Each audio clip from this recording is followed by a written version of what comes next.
So I just finished watching Extraction 2, and when I say this is up there as one of the best action films of this year alongside John Wick 4, I truly mean it. For those who don't know, Extraction 2 just dropped today on Netflix.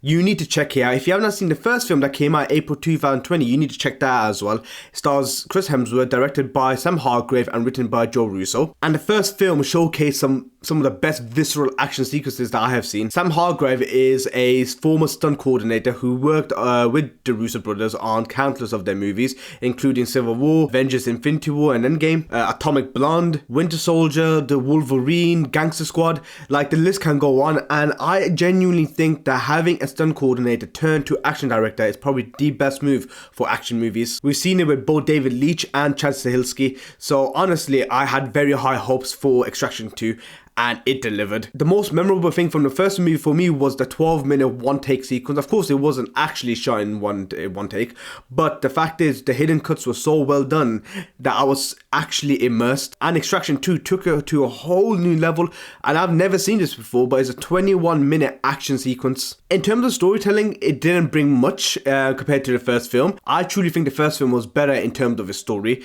However, whatever this film lacked in story made up for it in action. And what a lot of Hollywood action films tend to make the mistake of is that the action is so intense that you tend to forget what is happening, who is fighting who, and what is actually really going on. But in this film, the fighting scenes, the shootouts, they were so methodically placed that I think Sam Hargrave did a phenomenal job showing us exactly where he wanted us to see where the camera was pointing at. After the success of 2011 Thor, Chris Hemsworth became a national icon for Marvel.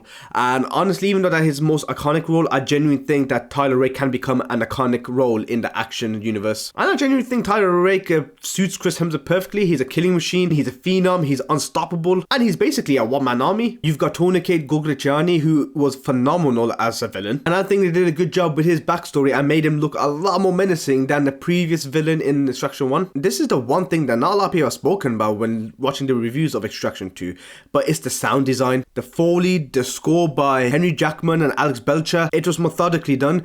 I felt like it was almost an assault on all my senses, visually and audibly. You can hear the crunching sounds of bones breaking, blood splattering, but regardless, this is a phenomenal movie. This is a film that I think has one really bad side to it, and for me that is not being released in cinemas. When Extraction 1 first got released in 2020 in April during lockdown, during COVID, we needed a film to watch, and this film surpassed all of our expectations, and it was a shame that we could not watch it in theaters. And I was kind of hoping that Extraction 2 would kind of move away from that element and be released simultaneously on Netflix and in theaters, but unfortunately it was just on Netflix. So if you got a great sound system, if you got a great screen, then you need to check it out. But that's the only downside I have to this film. I really wish I could watch it in cinemas, because technically it would be such an amazing experience, especially watching it in Dolby. Extraction 2 available now on Netflix. Let me know what you think, and hopefully I get to see you in my next video.